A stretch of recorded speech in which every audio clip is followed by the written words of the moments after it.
Welcome and thank you for joining us here at Split Screen D&D. My name's Tom Quinn, resident dungeon master right here at Modern Myth. And I'm Josh Winans, resident player character here at Modern Myth.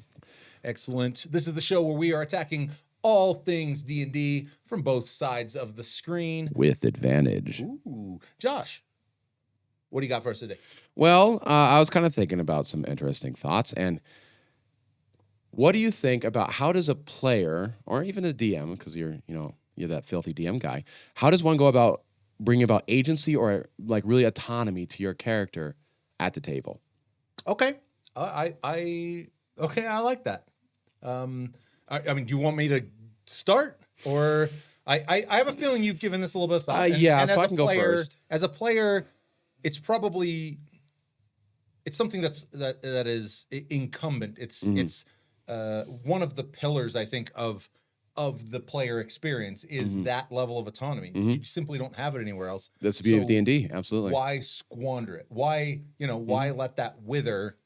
Yeah, man, I'm all ears. Give me a little run. You're not off the hook because I am curious about how the DM goes about that idea. But I've got some thoughts.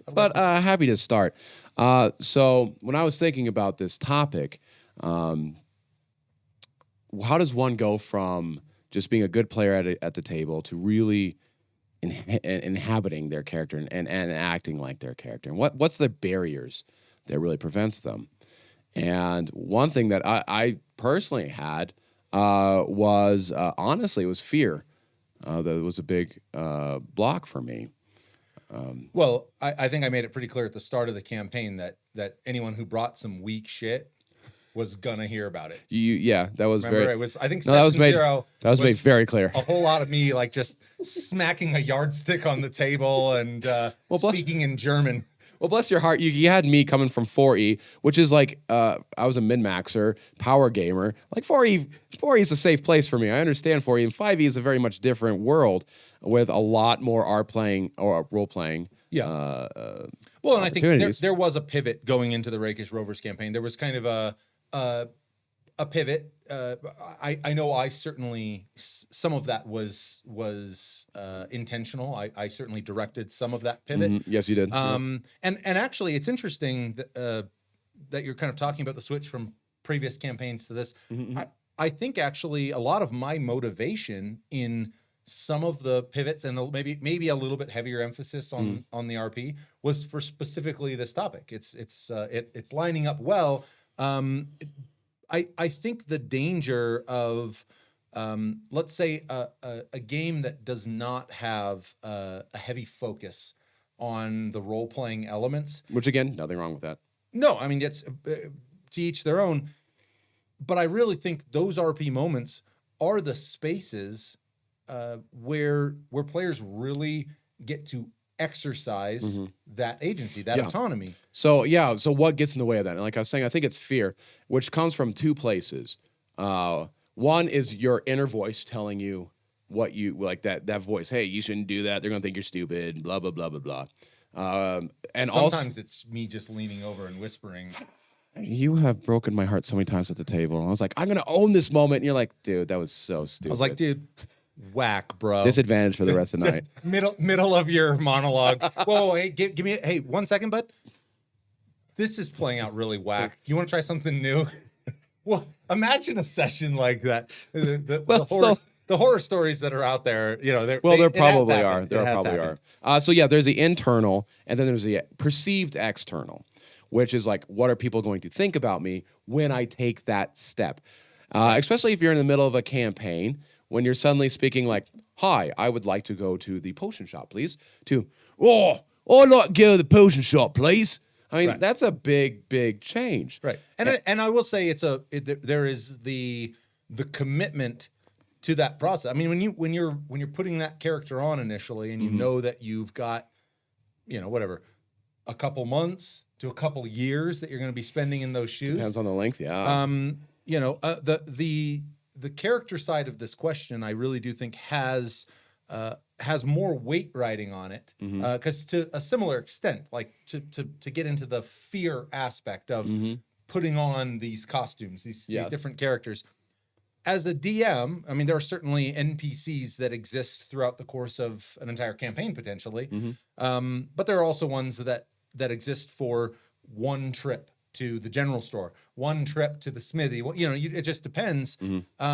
So from the DM perspective, I think pretty rapidly, if you are intent on reaching for compelling characters, whether they be NPCs or PCs, there's gonna be times where you have set that goal beyond your reach. And as you start doing it, you realize like, oh man, this especially at the beginning. Absolutely, that's going to happen. Yeah, and the biggest thing I could say with regard to apprehension or fear about really leaning into that agency, and right now, I mean, so far we've kind of skinned this shallowly as say the persona of a character. Obviously, agency is a fair bit more than that. And we'll go into it too. Yeah. But I was just thinking about the role playing, the donning the skin of the character. Right, and as a DM, I mean, maybe one of the tips this is literally spinning off the top of my head. Maybe one of the tips for someone who is feeling that apprehension is to like find an opportunity to run a session, because you'll put on 20 characters. Ooh, that's cool. And then you also get so much better appreciation and a better understanding of the storytelling and how the world building. You really do. And I think a seat swap is there. I mean, there's a lot of aspects of the game that can be shored up from both sides by doing that. Would you ever let me sit in the DM seat? I've got a couple character sheets ready to go. So I'd love that. to. Actually, would be a fun segment I would to do love to for the DM. channel. Yeah. Is to do a one shot, yeah, two shot, three shot. Whatever. That one little show that no one's heard about, Critical Role, does that from time to time. We gotta stop name dropping that thing. I'm not that familiar with. Anyway, so no, but I guess my point ultimately being that the DM side, you, by nature of having to put on so many characters over the course of a session, you are going to reach and miss a lot more often. Okay. But by next session, the slate's clean. That person was back in that town, and so the agency of those characters are not necessarily as pivotal as the agency of the players. Yeah. So I get why, reaching for a persona of a given character carries a lot more weight when you know that you're 6 months, a year, the 2 commitment years. you've made. Yeah, exactly. The shopkeeper that we met in Dunwood, we might not ever see again. Right, And versus Kel, who does not stop making stupid decisions for years and years. But and quite frankly, though, I mean, bringing that up as an example, I think that is a great example of an expression of autonomy or agency at the table. Is there are times absolutely where Aster or Katerina are going like, oh, God, like No, they've never done that. they've never. It's the time that most recently comes to mind is going to Fluid and drinking the green drink.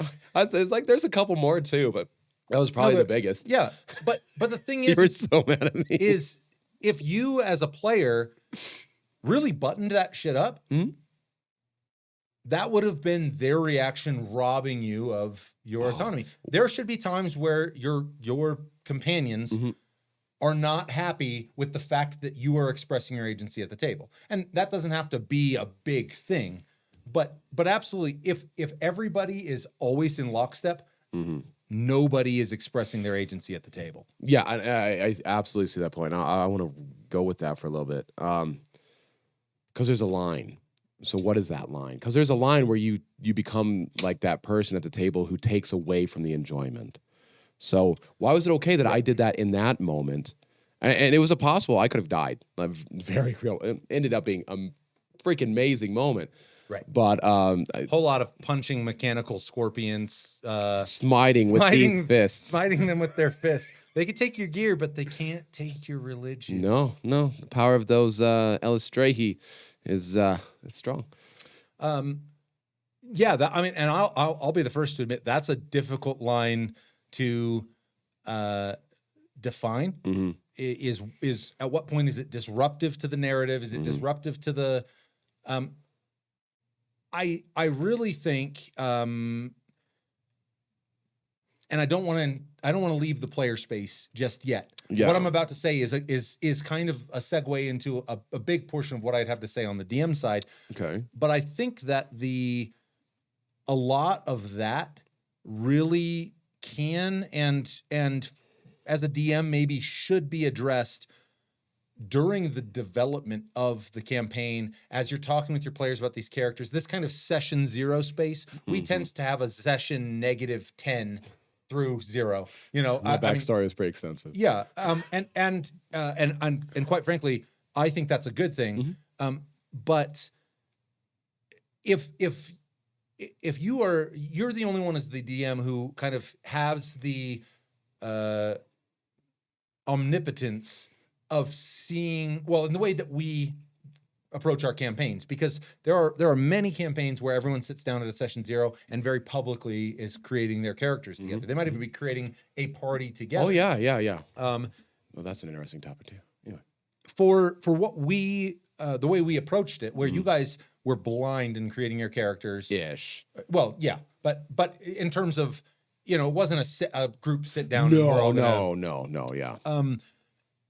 Under those circumstances, I think part of my job in reviewing these characters was addressing any red flags that were coming up between, you know, let's say that the other two characters turned in characters that were clearly evil, and one paladin. their motivations were going to be, and that's not to say that there's not a very interesting story to be told between some of the, but that's your opportunity as a DM to look at where those tensions might exist and make sure that for the good of the table, for the good of the group, for the good of everyone's enjoyment, that you're not creating an environment or nurturing an environment where you're going to have characters that just outright have absolutely no reason to work together, have absolutely no reason to be a party at all. Well, so that's going down the DM route, which also just brought up a little like, oh, that's actually really good. So staking on the PC side. Yeah. So the fear aspect, one thing that you just kind of mentioned is, as a PC, you need to be able to trust your DM that, hey, I'm going to go out on this limb. I'm going to take this chance. And as a DM, you have an option here. You can be like, oh, they're going to go for it, and you can reward that, which can have the very strong implications on the table. If, hey, Billy Bob Joe just role played, that means Billy Bob Joe is just this mythical guy who's crushing it at the table. Do an amazing job, Billy Bob. Keep it up. But Billy Bob Joe rocks it, and then all of a sudden Mary Jane is like, oh, Billy Bob look at all the cool shit, and then all of a sudden everyone starts upping their game. Yes. So I love the point. I mean, we're officially crossing the screen here, because that's definitely a DM point. And I could not agree more with the idea that in terms of the reward structure that you're kind of building into your game, if what you want out of your players is them exercising that autonomy, don't fuck them over when they do it. Yeah, you know what I mean? true. That's a big deal. Now, there are times where that autonomy should be punished because it's a bad decision. And that's not to say, every time, and they drop their sword, they slam the last of their drink, they look around, they grab the banana that's on the bar top, and they use that as a weapon. Right. That's dumb. Like, it's just dumb. It would be hilarious. I was about to say, there's actually a build that could actually do that. There's a Tavern Brawler, I think. Where all the improvised weapons. Yeah. Anyway, but so a good example being battler is if they're doing it for the sake of doing it, like, where it starts to feel cliched. In my experience, it's hard to get to that place where players are expressing so much agency. You're starting to go, all right, man, I got to start locking this down. Right. As hilarious it is that you threw the banana into that guy's face, that's not necessarily the type of agency or autonomy that needs to be rewarded. But when you have a player who maybe has not let's say, has struggled to actuate in that space. I mean, a huge part of the DM side is get the hell out of the way. Let your players, and this is before, before it's even an issue. Build a foundation that nurtures that behavior, and then get out of the way as much as possible. And when you see those opportunities to reward players for really taking the reins and doing something that's the first inspiration that doled out in our campaign, and I am a inspiration stingy bitch. Quite literally, I actually have it's an unspoken rule. It's about to become a spoken rule. Yeah. As far as I'm concerned, inspiration is one of the worst systems in Dungeons and Dragons. I think it is a poor system, but I like the but. Yeah. It is a great reward. Instant reward, which is really good. For a player really grabbing the reins. He's done this to me. He's brainwashing me. That I've gotten inspiration dice from role playing at the table, and it's only like an important moment as you took your oath, as you solidified your bond with Elistray, and really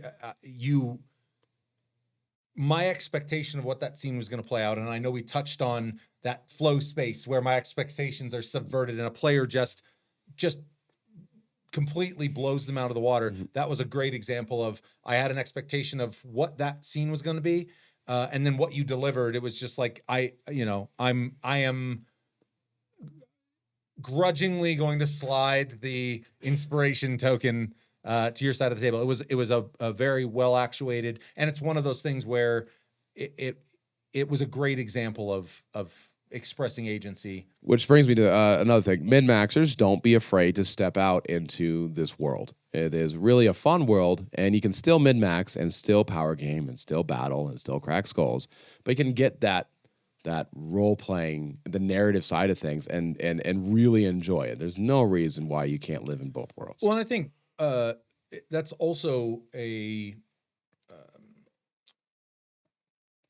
it's a commentary on the value, even if you're playing with a group that is fundamentally that they're interested in grinding dungeons, they're interested in having those little opportunities where role play can exist, because you can role play with relatively little concern about not min-maxing your way through that experience. You're not, when you're on the battlefield, it's hard to fault players for doing what's going to let them live through that fight. Yeah.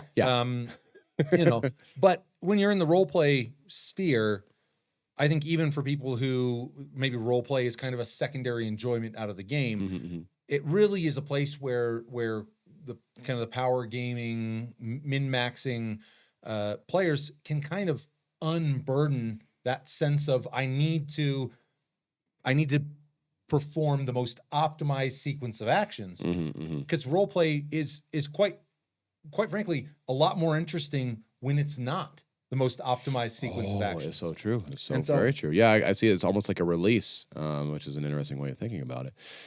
So you mentioned inspiration dice as a way to reward a player. Is there any other things they can do to encourage this from your players?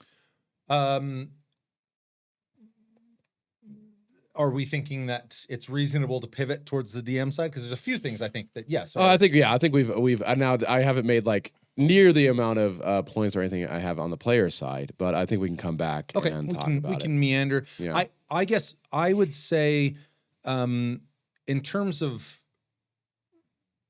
rewarding players, or maybe prior to the reward, I think there's a number of things that you can do to lay a foundation that encourages that kind of behavior. First and foremost, you guys are going to get sick of me bringing this up. I'm sure it'll come up in other conversations. As far as I'm concerned, if you are a DM or a player who's feeling like you're getting ready to maybe start a new campaign, or you're in a space where you're feeling like there's not as much autonomy or not as much agency existing at the table. If you're starting a new campaign, I cannot recommend highly enough those write-ups that your players are providing you, or even if it's just a conversation that you're having with your player about their backstory, about why they're getting into the adventuring life, don't just let that be ink on a page. Sit down with them. It was a tremendous amount of fun. I had so much fun running the backstories. And these are for people who are not doing this or have never run through these backstories. We ran a series of we'll call them kind of micro sessions, and they were essentially just one-on-one sessions with the players, where we effectively kind of walked through the backstory that you had conceptualized. So it's actually not that much work on the DM side, because you've kind of already said, hey, here's the things that happened. But it's a great place for you to add flavor as a DM to those experiences, and really, as you're running them through those, find those spaces where maybe it says on the page, and then he stood face to face with his rival, and they had a showdown. Well, great, but there's no emotion attached to that rivalry. The second that, as a DM, you've put on the voice, you've put on the persona, and you're that guy, you're the guy that this person hates, and it's a great opportunity as a DM to be that guy that your character hates, and really reinforce that. It coming out the other side, and I can say this from experience, seeing players come out the other side and really have a solid understanding of the types of decisions that their character makes when they aren't beholden to anyone else. And then I think now there's your foundation you've laid. Now it's a matter of, just like in the real world, I mean, we all have our own things, but you go to the office every day. There's people you like, there's people you don't like, and you manage it. And I think to some extent, that's what it is at the table. What I really like about people showing up at the table with a maybe an overdeveloped sense of self is that it is a fertile space, not only for agency, but for the inherent conflict that exists with that agency. Which I will have. Yeah, there's a lot to unpack there. And as a player who went through this process, I see the value in it. In that, I'll talk about Kel, because Kel went through it. I knew who Kel was before I sat at the table with anyone else. What's nice about that is everyone has a degree of agreeableness, that we all want to get along. Well, if you're a member of society, that's usually a pretty common trait. Not everyone does have it, but it's pretty common. So, having established my character, I am not looking for anyone else's validation on who my character is. I don't need it. I already have it. Love that phrasing. Yeah. So keep going. I really like that notion. That I think that's as succinct as it can be said. So when we do start to interact, I am truly almost, which I want to talk about, almost to a fault, in my character's headspace. And to a fault, I want to bring up, and I'm curious what you, because you know exactly where I'm going. But give the people at home an idea of what that resulted in early campaigns. So if you're keeping up with the Rovers, or if you haven't watched it, you'll find this, that my character Kel is in we'll see what happens by the time all is said and done, but in a quasi relationship with the Katerina. But the Katerina, Kat. But it was really, really rough when we started. I mean, I remember distinctly there, and you know exactly the one I'm talking about. We had a confrontation that lasted a long time. Yes, I'd say the first 3 levels of the campaign. Oh, it was brutal. You guys were anywhere from literally stabbing each other. We'll call you cohabitating in the party, up to an outright physical confrontation. Yeah, and that's really how it came to a head. I'll say a couple things on this, because I think, one, maybe not to that extreme, but to some degree, that is a necessary byproduct of having characters who, I'm trying to remember you so eloquently, but who are not looking for the validation of their other party members. Right. That again, I can't get over. I've thought about this kind of thing a lot with regard to running backstories and how do you give your players the best space by which they can be their characters, not their players showing up at the table, but their characters. And I think that's inherent. I think if you put your players through that process, and a quick side note, just circumstantially, it ended up being a deal where we ran backstories for almost 6 months. That was due to the fact that we were remote. We were still living in Seattle, was in Seattle, and we knew we didn't want to start the campaign until we could do it live. Oh, that was fun though. And yeah, so it was. I'm not by any means suggesting, hey, run 6 months of backstory. It was that enjoyable that literally I kept going, hey, next week you want to run some more backstory? Yeah. And it kept everything fresh. It kept us, progressing towards the start of the campaign. If it's one session, if it's literally just one session, find an important point for your character's backstory. Yeah, read through the backstory and find that one. That one point. I've done it for some other new players. I did it for Daryl and Lindsay. Okay. I ran a single backstory. It was literally a 1 hour. Dang. Yeah, I mean, really, really, but it was the most pivotal moment in each of their backstories. Good call. And I mean, this was going into what was going to be, or I should say, what still is a probably six session. Okay. Little mini campaign, a module, effectively. Yeah, a SACE shot. Yes, a SACE shot, which is I'm using that term from now on. You can't do one shots. I love you, but one shot. Fuck one shots, man. One shots are played out. But that conflict, well, twofold. As a DM and as players, I think this should go out to anybody who is experimenting in this space, who's going, you know what, I'm willing to endure that conflict, because I know, like, I would say, I think we were getting into the space where it was an uncomfortable level of conflict. With me and Kat? Oh yeah. Yes. I mean, I'm saying that with a question mark. No, as a DM, I was perfectly comfortable watching you play. I'm sure. I love it. Yeah, no, it was uncomfortable. It was to a point where it's like, I'm not enjoying this. Yeah, it got to that point. I think we were, and this is not an advertisement for. Find the place where your players. I don't recommend it. I mean, we came out of it, but it was rough. Because also we had the friendship, but to back it, like we're friends outside the table. Therefore, it could take that. No doubt.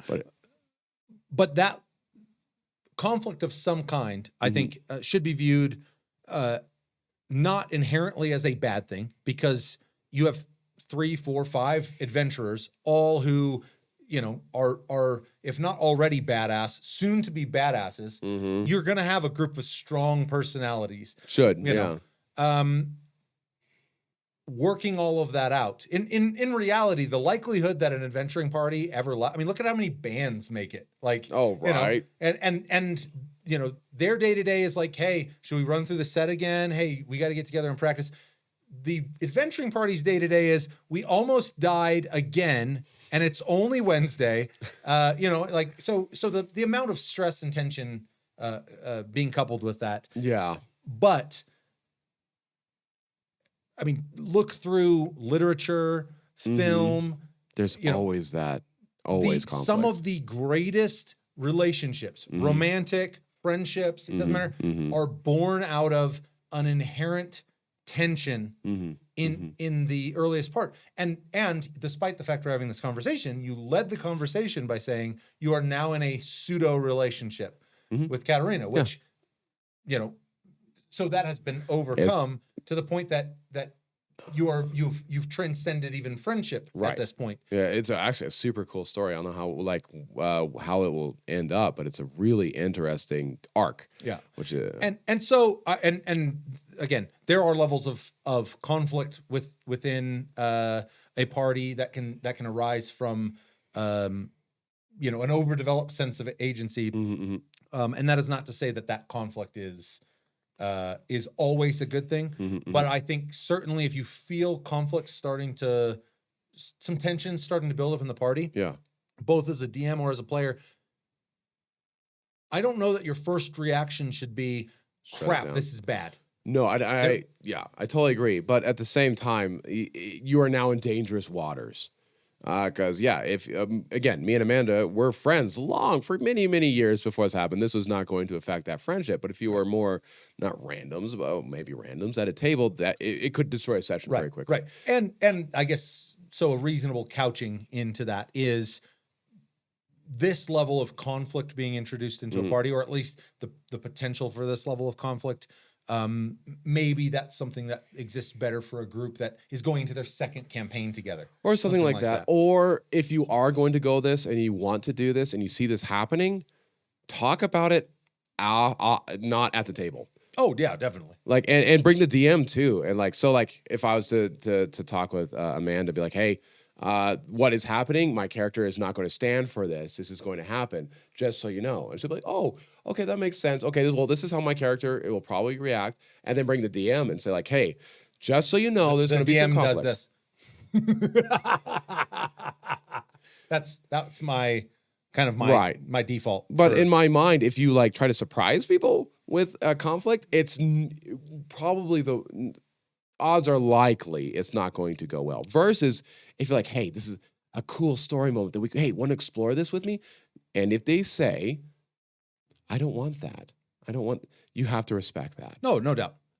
So yeah, just being honest, open, and transparent about what you're doing. Yeah, and that transcends so many aspects of the game. So many aspects. That said, I think that you ultimately are wielding a double-edged sword.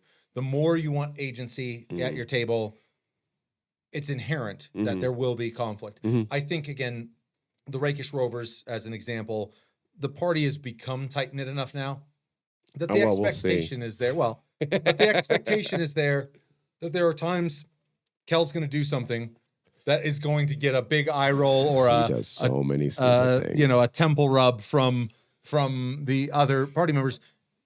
Not a I'm done with him. I'm walking off. Yes. It's getting to that. Well, what's nice is I'll do stupid stuff. And you will not be like, slap the wrist. You'll be like, okay, you drink the poisonous green liquid. All right. And you wake up in an arena and you provide me a way to get out of it. You said poisonous. I just said green liquid. So it was, and then because I was at Trust.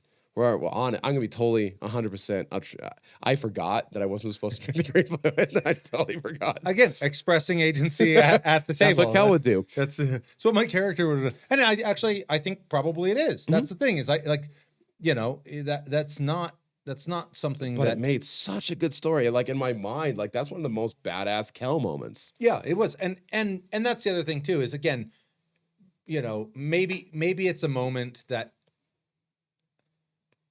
I would say the gradient as a DM, if you're seeing a character who, say, is expressing their agency in let's say, a dangerous way for their character, it doesn't have to be, oh, hey, they are, they're just kind of there at the table existing, or they're expressing their agency. Sorry, you're dead. There's actions can bring on all manner of hardships that don't have anything to do with the character's physical well-being. In your case, it did have to do with your physical well-being, but those actions could have ramifications on the broader narrative that aren't, immediate to the type of thing you'd have to actuate by way of, you take 900 damage because the ceiling collapses because rocks just fall. Can't tolerate this. Yeah, rocks fall kind of a situation. Thinking about that, I hate the expression. I don't hate it. I don't like it. What would my character do? I hate it. You hate it too? Okay. I mean, it's just I think more often than not, there's a village on fire behind the person as they're saying it. That's kind of the thing. So what would my character do is describing the actions the character would take. And we're talking about don't go deeper than actions. What are they feeling? Why are they feeling the things? So instead of saying like, hey, wow, what would my character do? Why does my character feel? Why does my character feel this way? And then you're probably going to come at it from a much better vantage point that's more true to your character. I think that flushes it out. And again, that a lot of that I think hinges upon what everyone at the table is hoping to get out of the experience. Mm-hmm. There's a whole bunch of people, I'm sure, who go like, I don't care what my character feels. What my character would do is burn that fucking village to the ground. You know, again, to each their own. But if you're existing in a space where you're interested in telling compelling stories, right. you know, stories that carry some amount of weight, I think it's a prerequisite that characters feel certain ways about certain things, and that should be what's driving them. And I think if you're taking an action that you can't kind of in your own mind explain what your character's feeling, why the why behind that action, then this is what my character would do is a life preserver, because you have lost track of your own character's moral compass, your own characters. And that is not to say there are absolutely some characters who'd burn the village. And they're not wrong. That's what their character would do. But that's a planned thing. You don't like, I'm going to go and kill this goblin and collect my reward, and now I'm going to burn down the village. It's like, what why? Yeah. Well, I mean, I think for all the murder hobos who are watching this, I love that term, murder hobos. They might ultimately be scarce. I'm not sure that many of our conversations hold a huge amount of appeal for people who I was about to say, if you want to murder hobo, you murder hobo. But if you're watching this, I'm thinking you're wanting to get more out of the game. Yeah. And so I think that's but I really like the notion of kind of the way that agency should be reinforced by the why, not the what. And I think that's an important question to answer with regard to characters. In terms of the DM side, I mean, I think actually the big, this is maybe more to summarize my position. I actually don't think the DM needs to do a whole lot. Maybe there's something to be said about DM expressing their agency at the table. But I do like rewards, and that's where I say the DM can be very positive. All right, go back to my psychology classes. Positive reinforcements, because they're getting good things. Yes. That you can really drive agency. Yes. But, yeah. Absolutely. Yeah, and I think a huge amount of what you're doing at the table, you've set the scene, and the players are unleashed into it. The world is theirs, you might say. The world is yours. That is a sexy. The world is yours. Hey, let's see. Is there any post if anyone can post a comment video with your sexiest "The world is yours"? Is that possible? Well, just type it super sexily. Type it or say it as sexy as you can. I'm actually really interested to hear. I want to see on or get us on social media. At ModMyth. I want to hear your sexiest. The world is yours, and we'll air it. That's what I'm gonna say. The sexiest one is gonna end a future episode. I love it. We will make mention of it. Oh, that's awesome. I like this idea. We need a really sexy. The world is yours. The world is yours. To jump back on the rails, it does like. No, actually, I'm not gonna put any restrictions. Go ahead and say it however you want to say it. But to get back on the rails, I think that the and I guess simultaneously, to summarize my position, as a DM, I think the bulk of what you can do initially is lay a foundation that is fertile ground for player agency at the table. Yeah. Beyond that point, you can get out of the way, and when you really see someone being an exemplar of that agency, reward it like hell. Find a way of and certainly rewarding them in game, fantastic. Find great ways to reward them in game. If it's as simple as just at the end of the session going, hey man, it doesn't have the mechanical reward. You killed that that interaction with the Duke. You crushed that, man. Granting it, I mean, all the time, actually, it's probably more so than, and maybe this is why I don't like inspiration so much. to me, I would rather reward advantage in the moment. Which, yes, and you do that a lot, which I love. I do that. I'm far more inclined for someone to say something with conviction. You know, if it's an intimidation check, you tried to fucking scare me. If you're trying to persuade me, you tried to persuade me. That's a good point, because then it's applicable in the moment and rewards in the moment. To me, it makes no sense why you would just have a benefit on some future roll. But that from Kel, that was a very important role, which we'll talk about in a future episode. Maybe we'll have a whole episode on that. No, but to summarize my position, early on with your players, talk with your players. If that's something as a DM that you want to see a lot of at your table, if that's something, make sure that's something they want to see at the table. But lay that foundation. I can't stress enough how strong a tool role playing through your backstories can be. And then get out of the way.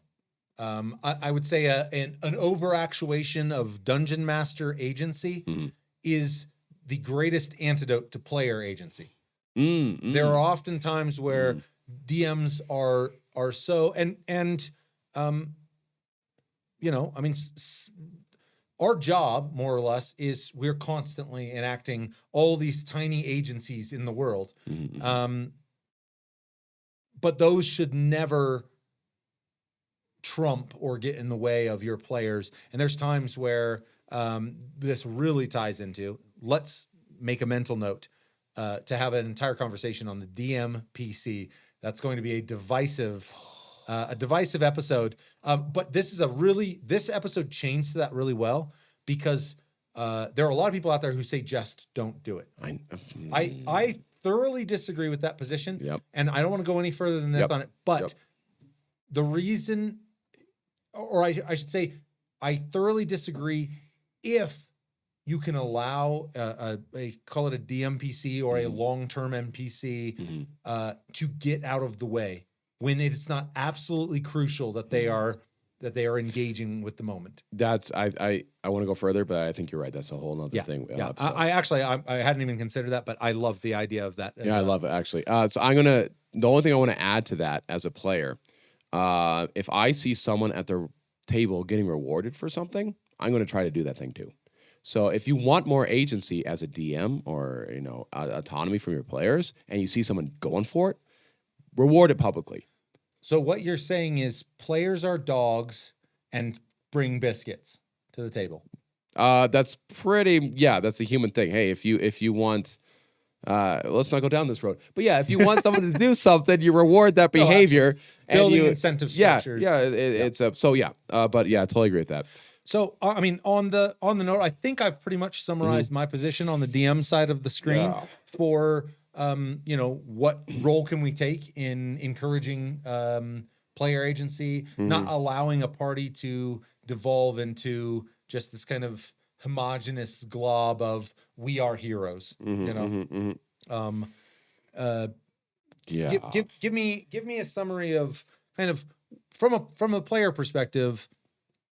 You've already mentioned that fear can be a major hurdle. Yeah, exactly. So detail for me, what is the antidote? What's the antidote to that fear? So again, ask yourself, one, what's the worst that could happen? The worst that could possibly happen is everyone gives you a weird look. Well, I could stand up, pull your pants down, give you a wedgie. Okay, we're in the realm of reality, and in the realm of reality, people might be like, "What?" A counter even to that is, again, talk to your. I don't understand why people like to surprise people at the table. To certain degrees and certain situations is totally appropriate. But if you're like, "Hey, you ready for tonight?" Yeah, I'm. Just to let you guys know, I'm really gonna go for it tonight. I want to really try to be my character. They're gonna be prepared for it.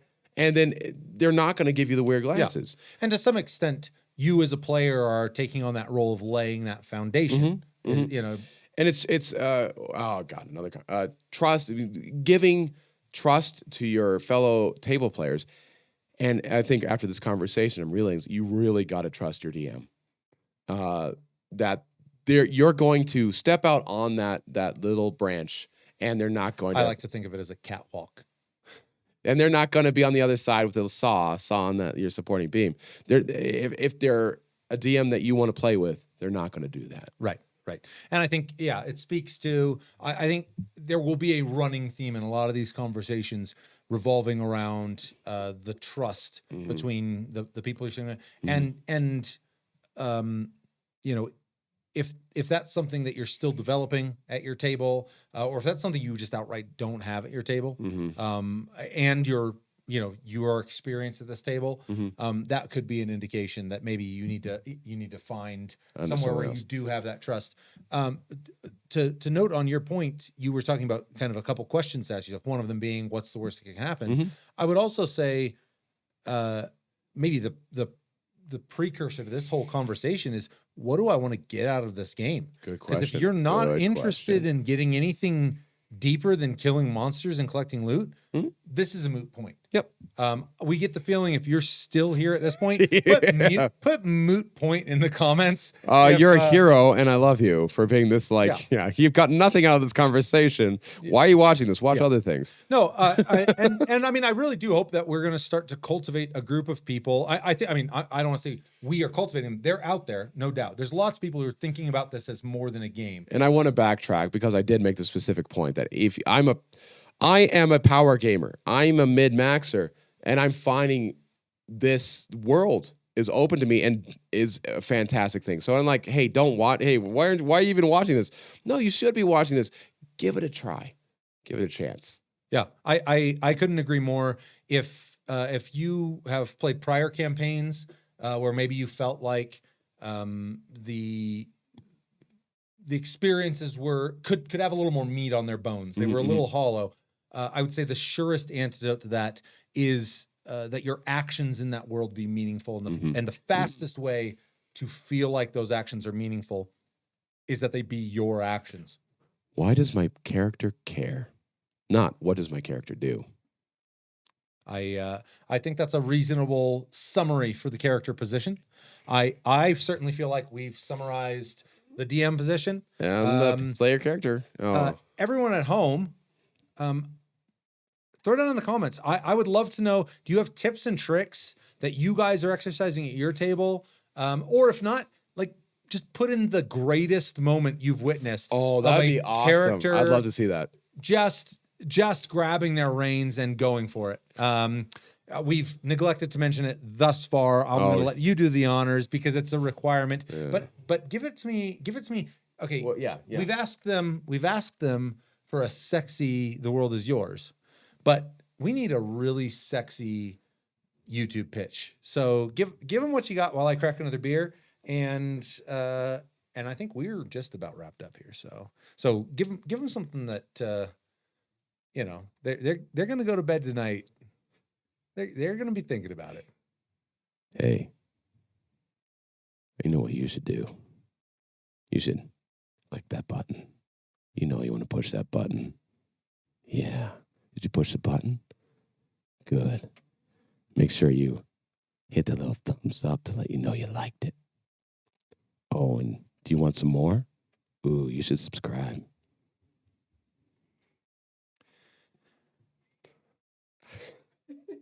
The world is yours.